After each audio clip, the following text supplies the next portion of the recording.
Chapitre 1. Le pensionnat Wimbley, partie 2. C'était une femme noire de peau, de taille moyenne, vêtue d'une simple robe violette. Ses cheveux crépus étaient tressés et piquetés de perles argentées. « Bonjour, » lui dit la femme avec un grand sourire.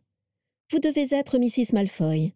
Je suis Eleanor Wimbley, la directrice de cet établissement. » Narcissa se leva, incapable de lui témoigner autre chose que du respect. Eleanor Wimbley était bien plus âgée et plus petite qu'elle, et Narcissa était habillée de manière beaucoup plus élégante. Mais elle se sentait tout de même intimidée par sa présence. Malgré sa robe banale, ses mains calleuses et l'absence de pierres précieuses accrochées à son cou, Eleanor Wimbley avait une allure envoûtante, et son visage rayonnait de sagesse et de douceur. « Vous souhaitiez me parler, je crois ?»« C'est-à-dire que... Mon mari était justement parti vous chercher, » bafouilla Narcissa en regardant vers la porte qui donnait sur le jardin. « Eh bien, il aurait mieux fait de m'attendre ici. Puis-je vous faire visiter en attendant son retour ?» Narcissa regarda vers le jardin et aperçut Lucius qui arpentait le fond du terrain en fulminant. « Ne vous en faites pas. Votre mari nous rejoindra en chemin. Venez, suivez-moi. » Eleanor Wimbley s'était lentement approchée d'elle. Elle lui prit délicatement le bras et l'entraîna vers la porte qui menait vers le dédale infini des couloirs du pensionnat. Narcissa n'opposa qu'une faible résistance, hypnotisée par la douceur et l'enthousiasme d'Eleanor Wimbley. En ouvrant une des 3 portes du hall d'entrée, elles entrèrent dans un couloir courbé qui semblait suivre le mur extérieur du pensionnat. Le couloir, aux murs de pierre blanche, était ponctué de portes ouvertes qui donnaient sur des salles de classe ou de jeu, toutes différentes, mais toutes circulaires, pour que personne n'aille jamais au coin, plaisanta Eleanor Wimbley. La salle de géographie donnait l'impression de rentrer dans un globe terrestre grandeur nature. Dans la salle dédiée aux mathématiques, des prismes et des sphères colorées lévitaient dans les airs.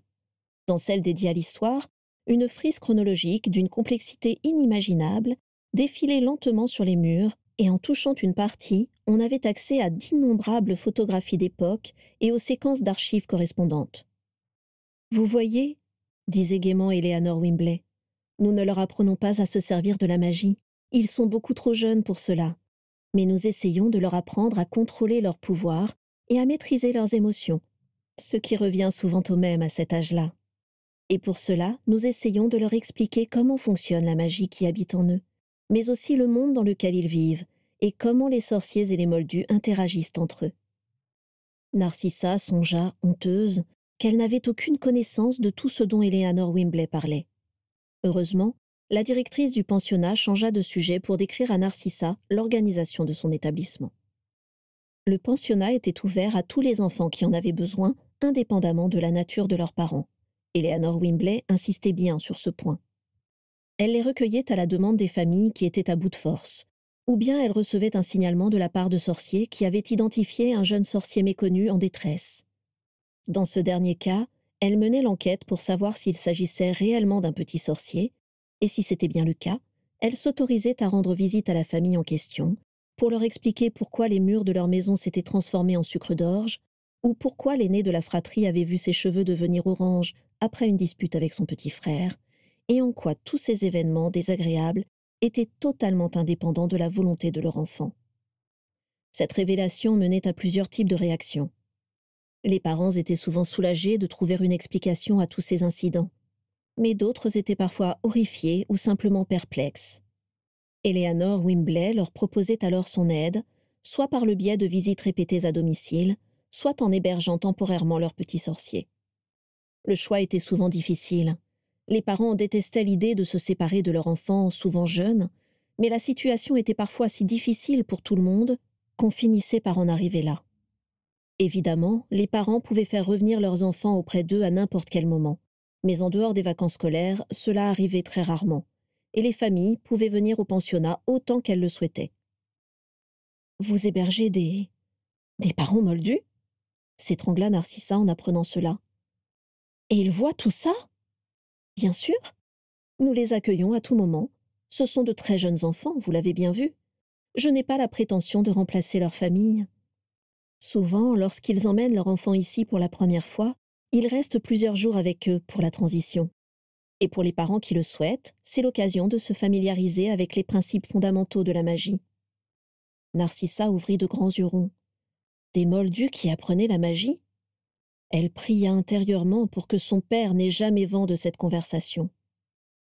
Je parle des principes théoriques, bien entendu, sourit Eleanor Wimbley en voyant l'expression stupéfaite de Narcissa. C'est important pour eux de comprendre pourquoi leur enfant n'arrive pas à se contrôler et comment l'aider. Pour le moment, cet enseignement a eu des effets extrêmement bénéfiques, autant pour les enfants que pour leurs parents. L'objectif final est de trouver un équilibre entre leur famille et le nouveau monde qui s'offre à eux. Narcissa n'avait jamais pensé aux difficultés que pouvaient éprouver ses enfants pour vivre de cette manière entre deux mondes. Mal à l'aise, elle repensa aux quelques fois où elle avait ri aux plaisanteries de Lucius sur les nez moldus qui n'avaient jamais entendu parler de Poudlard avant leur première rentrée. C'est pourquoi, pour les quelques sorties que nous faisons avec les enfants, je les emmène aussi bien à des concerts de musique moldue qu'à des matchs de Quidditch, poursuivit Eleanor Wimbley. Et croyez-moi, cela les émerveille tout autant. Quand je pense que nous avons vécu si longtemps dans la haine de nos voisins, il est temps de s'en affranchir, n'est-ce pas? Tout en bavardant, Narcissa et Eleanor suivirent le couloir qui s'enfonçait en spirale dans le pensionnat et passèrent devant un grand réfectoire avec une unique table centrale, taillée dans la même pierre blanche que les murs du pensionnat, puis devant des dortoirs confortables, remplis de lits superposés couverts de peluches. Au-dessus de leur tête, le dôme de pierre était de plus en plus haut. Arrivées sous le centre de la voûte, elles parvinrent à une porte que Narcissa faillit rater, tant elle était bien camouflée, taillée dans la même pierre blanche que le reste des murs, si bien qu'elle aurait pu n'être qu'un simple renfoncement. Eleanor Wimbley approcha sa main de la porte, et un hibou argenté se mit à briller sur la pierre blanche. Elle poussa la porte et fit signe à Narcissa de rentrer dans son bureau. Dans la pièce ronde, un grand bureau en bois était couvert d'enveloppes violettes, frappées du sceau du pensionnat Wimbley, le hibou argenté aux grands yeux ronds. Les murs étaient tendus de draperies violettes, brodées du même hibou argenté. Et sur le sol, à nouveau, se trouvait une grande dalle ronde où était gravé le même motif, et autour de laquelle les pierres formaient des cercles concentriques. D'innombrables photographies trônaient sur les étagères et sur le bureau. On y voyait Eleanor en compagnie de familles réconciliées, d'enfants, d'adolescents ou de jeunes adultes, tous souriants, brandissant un diplôme ou la main d'un époux. Chaque photo était accompagnée d'un petit mot. « Merci pour tout, je vous dois tellement. Merci infiniment pour votre aide précieuse. Merci encore pour votre présence et votre soutien. » Au fond de la pièce, dans un recoin sombre, se trouvait une imposante vitrine, derrière laquelle une quantité importante de beuglantes s'époumonaient inutilement contre le verre blindé. La plupart d'entre elles étaient blanches et parcheminées, mais 3 d'entre elles se démarquaient par leur couleur rose vif. Narcissa s'en approcha, intriguée. « J'en reçois tous les jours, » soupira Eleanor Wimbley. « Je me fiche des insultes qui me sont adressées, mais je ne tiens pas à ce que les enfants se familiarisent avec les grossièretés qu'elles contiennent. » Eleanor Wimbley rejoignit Narcissa à côté de la vitrine pleine de beuglantes, saisit un petit sachet posé sur une étagère et le glissa dans une petite trappe sur le côté de la boîte vitrée. Le spectacle devint alors tout à fait intéressant. La poudre se répandit dans la vitrine comme une fumée grisâtre, et les beuglantes se mirent à éternuer à tout bout de champ, postillonnant des morceaux de papier et se percutant les unes les autres. « On s'amuse comme on peut », sourit Eleanor en donnant un petit coup contre la vitrine. Narcissa sourit à son tour et reporta son attention sur les photographies qui remplissaient la pièce. « Comment vous est venue l'idée de créer ce pensionnat ?» Le sourire d'Eleanor Wimbley s'élargit. Narcissa n'avait pas posé beaucoup de questions depuis que les 2 femmes s'étaient saluées, et Eleanor interpréta celle-ci comme un signe de sympathie. « C'était il y a tout juste 20 ans, » dit Eleanor. « Je m'en souviens comme si c'était hier. Vous avez dû apercevoir mon frère Eric tout à l'heure. Il est un peu différent, vous l'avez sans doute remarqué. Enfin, peu importe. À l'époque, il était hospitalisé en permanence, et un jour, il s'est lié d'amitié avec le petit garçon qui occupait la chambre voisine. » Eleanor s'approcha de son bureau et prit un petit cadre photo qui s'y trouvait. La photo était un peu plus vieille que les autres.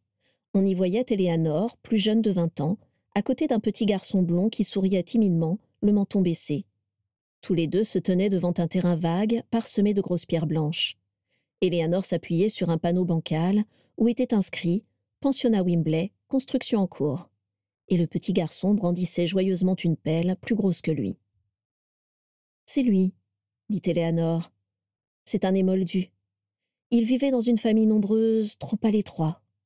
Ses pouvoirs magiques étaient extrêmement puissants, impossibles à contrôler. Il s'était attiré beaucoup d'ennuis, et sa famille était totalement dépassée. Sur un coup de tête, j'ai décidé de l'aider, lui et tous les jeunes enfants sorciers qui étaient dans la même situation. J'ai vendu ma maison, et avec le peu d'argent que j'avais, j'ai acheté ce terrain. Nous avons construit le pensionnat ensemble, tous les trois, avec mon frère. Votre frère vit ici ? Oui. La compagnie des enfants et le calme de la campagne lui réussissent beaucoup. D'un large geste du bras, elle désigna toutes les photos qui se trouvaient dans la pièce.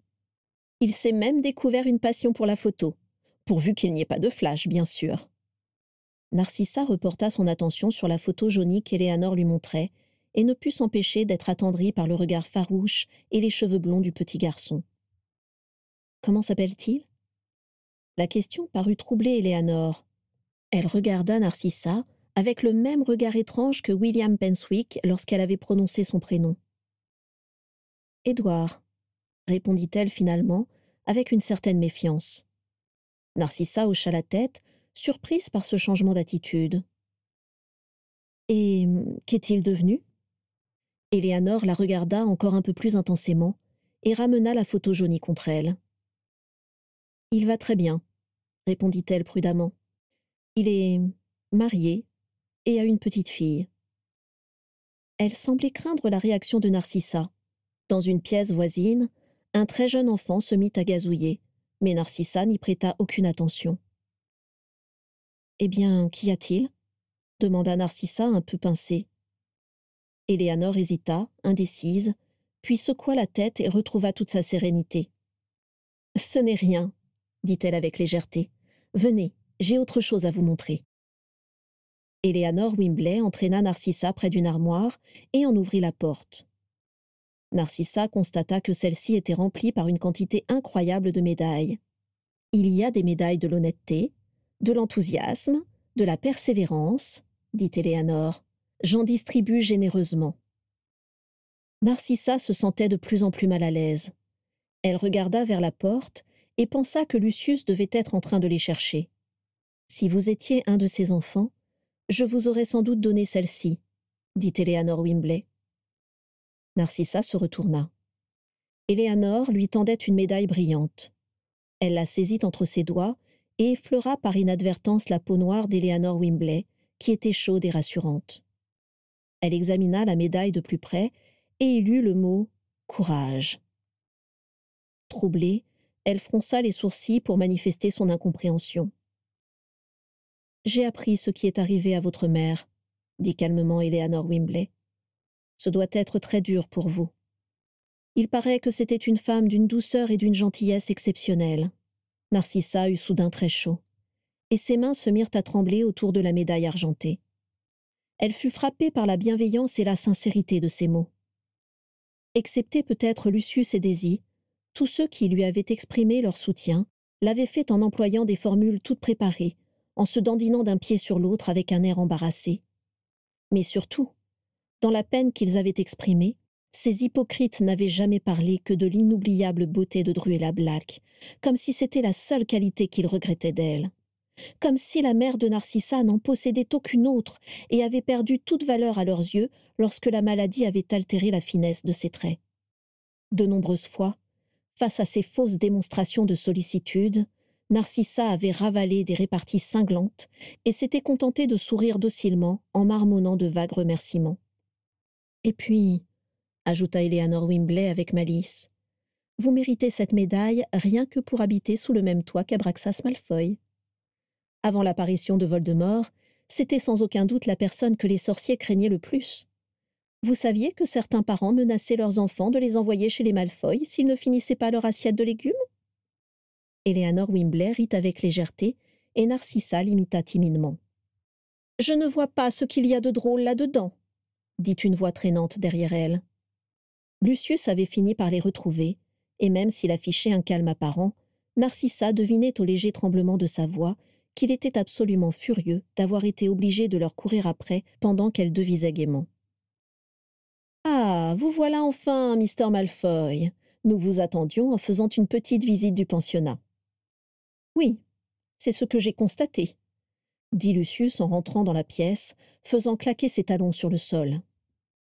Narcissa se rappela soudain la raison de leur venue et fourra précipitamment la médaille dans l'ourlet de sa cape.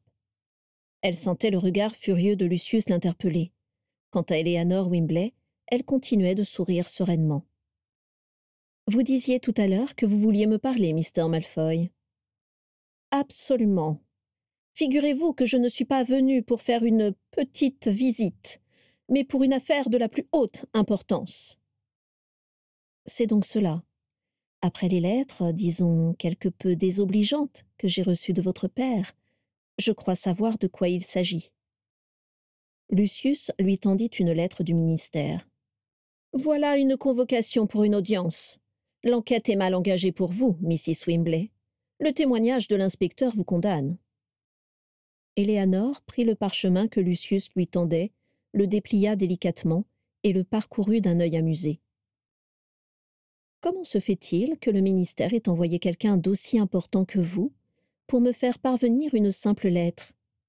Un hibou aurait parfaitement fait l'affaire. »« C'est moi qui ai insisté pour vous la faire parvenir, » dit Lucius. « Je tenais à vous faire une proposition. »« Je vous écoute, » dit Éléanore en haussant les épaules.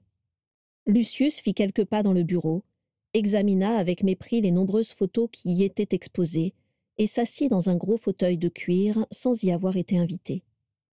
« Combien ?» demanda-t-il, ses mains jointes sur ses jambes croisées. Éléanore Wimbley eut un petit rire. « Combien voulez-vous » insista Lucius. « Pour fermer définitivement ce pensionnat et vivre paisiblement jusqu'à la fin de vos jours. » « Mr. Malfoy, vous perdez votre temps. Je n'accepterai pas la moindre noise de votre part, et tant que je vivrai, j'emploierai toutes mes forces pour maintenir ce pensionnat ouvert. »« Oh, je vous en prie, épargnez-vous de telles souffrances, » dit Lucius avec un petit geste désinvolte de la main. « Et faisons gagner du temps à tout le monde. Prenez les quelques milliers de galions que nous vous proposons, faites vos bagages et disparaissez. Le monde magique s'en portera bien mieux. » Éléanore secoua la tête avec obstination.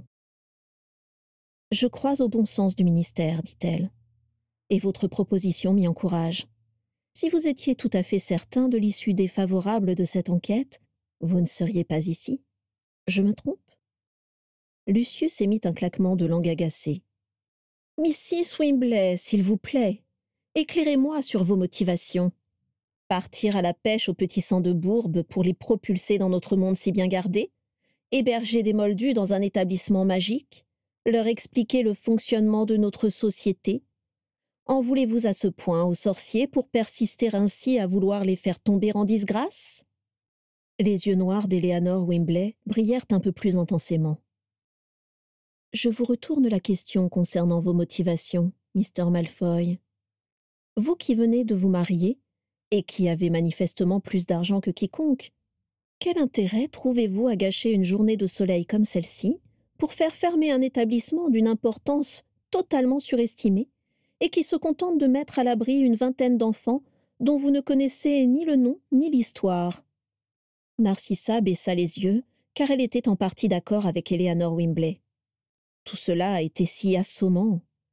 Pourquoi Lucius préférait-il ce genre de visite désagréable à sa propre compagnie? Pourquoi ne pas laisser cette femme tranquille et profiter du ciel encore clément pour se promener dans leur jardin avant de se prélasser tranquillement au coin du feu tous les deux? Mais Lucius, décidément, ne décolérait pas. « Mon père et moi œuvrons nuit et jour pour conserver la grandeur de la société des sorciers, face à des nuisibles comme vous, » grimaça-t-il. « Nous, les grandes familles de sorciers, sommes la force de l'Angleterre, comme nous l'avons toujours été. » Nous sommes connus dans le monde entier pour notre registre des sangs purs. Nous n'avons aucunement besoin d'être dilués avec cette racaille.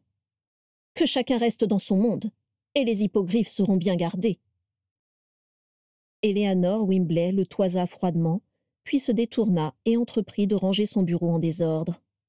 « Si vous n'avez rien d'autre à me dire, je vous renvoie vers la sortie, » dit-elle. « C'est un choix regrettable, Mrs. Wimbley. Lorsque cet établissement aura mis la clé sous la porte, vous n'aurez plus que vos yeux pour pleurer. Et je doute qu'après avoir fait perdre un temps précieux au Magen Mago, le ministère soit aussi généreux avec vous que lorsque vous avez fait ouvrir ce pensionnat. »« William vous raccompagnera, » indiqua Eleanor Wimbley en faisant un geste agacé vers la porte. « Ah, Mr. Malfoy, j'oubliais. » Lucius se tourna vers elle sur ses gardes. « Où avez-vous trouvé votre chapeau ? J'aimerais acheter le même pour l'épouvantail que nous allons mettre à côté du potager. » Lucius ne se laissa pas démonter. « Voilà une brillante idée, » commenta-t-il. « Malheureusement, je doute que ce soit dans vos moyens. Permettez-moi de vous prodiguer un petit conseil. Si j'étais vous, je n'investirais pas trop dans ce potager. Il sera bientôt détruit, comme tout cet établissement. »« Oh, je vous en prie, faites-le fermer. J'en ouvrirai 2 autres. »« Nous aurons l'occasion de le vérifier, » répliqua Lucius. « Narcissa, partons d'ici. » Narcissa sortit à grands pas, très droite, sans accorder un regard à Eleanor Wimbley, et Lucius claqua furieusement la porte derrière eux. Une fois que les 2 époux furent sortis, Eleanor Wimbley cessa de sourire et tomba sur son fauteuil en poussant un long soupir de lassitude. L'étau se resserrait de jour en jour. Les sorciers conservateurs étaient toujours plus puissants, malgré ce que voulait faire croire le ministère. La possibilité que le pensionnat doive fermer ses portes était de plus en plus probable, et cette idée lui était insupportable. Machinalement, elle releva le cadre qu'elle avait précipitamment tourné face contre son bureau avant d'aller accueillir Narcissa. « Mon petit Édouard, heureusement que tu es là pour me donner du courage, » dit-elle en retrouvant le sourire chaleureux qu'elle avait momentanément perdu. Elle sortit la photo de son cadre et lut une nouvelle fois les quelques lignes qui étaient écrites au dos de celle-ci. « Chère Éléanore, j'espère que tout va bien au pensionnat. Notre petite Nymphadora est née en pleine santé. Elle nous a même offert une première surprise. C'est une métamorphomage. Elle est pleine d'énergie et nous comble de bonheur à chaque instant. Je suis si heureux que j'ai du mal à y croire. Merci encore, Éléanore, car c'est notre rencontre qui m'a mis sur le chemin de ce bonheur-là. Androméda se joint à moi pour t'embrasser avec affection, et Nymphadora attend avec impatience de recevoir ta visite. À très bientôt. Ted. » Sur la photo, souriait Édouard Tonks, dit Ted, son épouse Androméda, et leur charmante petite fille aux cheveux roses. Le garçon avec qui Éléanor avait construit le pensionnat était devenu un charmant jeune homme, au regard toujours farouche. Quoi qu'il arrive, songea Éléanor pour se rassurer, je n'aurais pas fait tout cela en vain. Elle fut interrompue dans ses réflexions par un petit coup donné sur sa porte par William Penswick. Les Malfoy venaient de disparaître dans la muraille de Tentagriff. « C'est bon, ils sont partis !» dit-elle d'une voix forte en direction de la draperie violette qui se trouvait juste derrière elle. Elle écarta la tenture et frappa 3 coups sur la porte dérobée qui se trouvait derrière. Presque aussitôt, la porte s'ouvrit lentement et une jeune femme apparut dans l'encadrement. Ses traits ressemblaient à ceux de Narcissa de manière saisissante, et ses longs cheveux noirs et bouclés frémissaient d'effroi.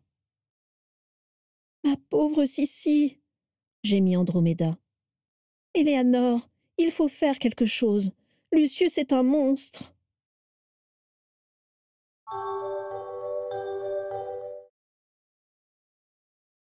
De nos jours.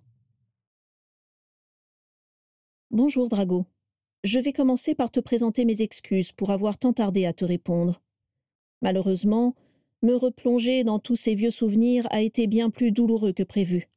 Malgré la présence précieuse des Weasley et des Potter, je dois avouer que le courage me manque depuis que Teddy a quitté la maison. Après ce long délai, voici tout de même quelques nouvelles de ton fils Scorpius. J'ai appris par les Potter qu'Albus et lui auraient entrepris de voyager autour du monde pour une durée indéterminée. Leur localisation change sans cesse. Je crois qu'ils sont toujours en Europe, mais qu'ils s'approchent de l'Asie centrale. Je les envie. Cette région du monde fourmille de livres voyageurs. D'après les rares lettres d'Albus, j'ai l'impression que ton fils Scorpius se porte bien. Il se promène, voit des tas de choses formidables et font des rencontres passionnantes. Nous espérons tous que cela lui donnera envie de reprendre contact avec toi. En ce qui concerne ta deuxième requête, je vais sans doute te décevoir, mais Ted et moi avons été tenus à l'écart pendant la Première Guerre, car Maugrey estimait que nous courions un plus grand danger que tous les autres, ce qui, admettons-le, était parfaitement ridicule. Les 2 souvenirs que je t'envoie datent plutôt de l'avant-guerre et du tout début de celle-ci. Après quoi, le récit de notre quotidien entre 4 murs ne t'apportera pas grand-chose. Ainsi, tu pourras découvrir de tes propres yeux le tristement célèbre pensionnat Wimbley, et tu auras peut-être une idée un peu plus précise de la manière dont la Première Guerre a commencé. Tu pourras aussi voir à quoi ressemblait Adam Claring, dont tu as sûrement déjà entendu parler. Après tout, c'est en partie pour lui que l'Ordre du Phénix a été nommé ainsi. Je te fais également parvenir plusieurs articles de journaux à propos de cette terrible nuit de Noël. Inutile de te préciser à laquelle je fais allusion. C'est Ted qui les a gardés à l'époque. J'avoue que je n'ai pas eu la force de les lire à nouveau, mais je pense que tu y trouveras quelques informations précieuses sur tous ces sinistres événements. J'espère sincèrement que tout cela te sera utile. Quoi qu'il en soit, je t'adresse tous mes encouragements, car je trouve que ton projet est très prometteur. Remettre un peu de sens dans tout ce chaos me paraît nécessaire, et je regrette que personne ne s'y soit attelé plus tôt. J'espère donc que tu viendras à bout de ce récit, et que Scorpius voudra bien entendre tout ce que tu as à lui dire. Si jamais je parviens à entrer en contact avec lui, je te promets que j'essaierai de lui faire entendre raison, sans lui parler de ce que tu entreprends, bien entendu. Je te souhaite bien du courage, Drago, et n'hésite pas à me solliciter de nouveau si tu en as besoin. À bientôt peut-être. Andromeda. Dans le silence immobile et glacé du manoir, le bruit que fait Drago en repliant la lettre parcheminée paraît assourdissant. Il se trouve dans l'aile nord, qui n'a pas été chauffée depuis plusieurs mois. Une buée épaisse s'échappe de ses lèvres à chaque expiration. Il tremble de froid malgré plusieurs couches de vêtements et doit frotter vigoureusement ses mains l'une contre l'autre pour espérer conserver l'usage de ses doigts. Il se trouve dans une petite pièce sombre, dépourvue de fenêtres, éclairée par la lueur vacillante de la chandelle qu'il tient à la main. Il n'y a pas de table non plus, pas de bureau, pas même un fauteuil. Seulement une imposante bassine de pierre gravée de runes qui flotte au milieu de la pièce. Du bout des doigts, Drago touche le bord de la bassine et tâtonne le long des irrégularités du granit. Elle était encore brisée en morceaux il y a peu de temps, avant d'être minutieusement réparée. Il ne manque aucun éclat, aucune rune n'est déformée. La pancine des Malfoy est de nouveau prête à l'emploi. Avec appréhension, il regarde furtivement autour de lui. Sur les étagères qui courent le long des murs, d'innombrables fioles couvertes de givre scintillent paisiblement, remplies d'une substance argentée qui ne semble ni liquide, ni gazeuse, et sur laquelle le froid n'a pas de prise. Une armée de souvenirs heureux lui tend les bras, tous soigneusement ordonnés, classés par ordre chronologique, et affublés d'étiquettes sur lesquelles les prénoms d'Astoria et de Scorpius se trouvent presque systématiquement. Drago se surprend à s'en rapprocher, aimanté par la tentation de s'y replonger pour la énième fois. Mais il se ravise aussitôt. Il n'a que trop perdu de temps. Pour l'heure, ce sont les 2 petits flacons envoyés par sa tante Andromeda qui l'intéressent. Le premier est étiqueté « Pensionnat Wimbley, anniversaire Nymphadora ». Le souvenir qui se trouve à l'intérieur évolue paisiblement, nimbé de volutes rosées. À l'inverse, celui qui se trouve dans le second flacon, étiqueté « Pensionnat Wimbley, nuit de Noël », crépite intensément et se cogne sans cesse aux parois de verre. « Le pensionnat Wimbley », murmure Drago. Ce nom ne lui est que trop familier. Il l'a entendu des dizaines de fois dans la bouche de son père ou de ses amis, toujours pour s'en moquer, ou pour se vanter des torts qu'ils avaient causés à l'établissement et à sa propriétaire. La gorge serrée, Drago dévisse le bouchon pour libérer le premier souvenir. Aussitôt, celui-ci s'échappe de son flacon et s'étale dans la pancine. Des images lumineuses éclairent la pièce. Les visages souriants de plusieurs personnes se succèdent au fond de la bassine de pierre. En tendant l'oreille, on peut même entendre le rire d'une petite fille. Avant de se pencher au-dessus de la pancine, il hésite. Il éprouve un certain malaise à l'idée de se plonger dans le passé de ceux à qui sa famille a fait tant de mal, surtout dans un lieu aussi symbolique que le pensionnat Wimbley. Mais il secoue la tête. Les anciens ennemis de son père ne sont plus les siens, au contraire. Et il doit se dépêcher. Tout ce qu'il a à raconter ne peut attendre d'être révélé. Il faut que Scorpius sache. Et il est grand temps qu'Andromeda apprenne certaines choses, elle aussi.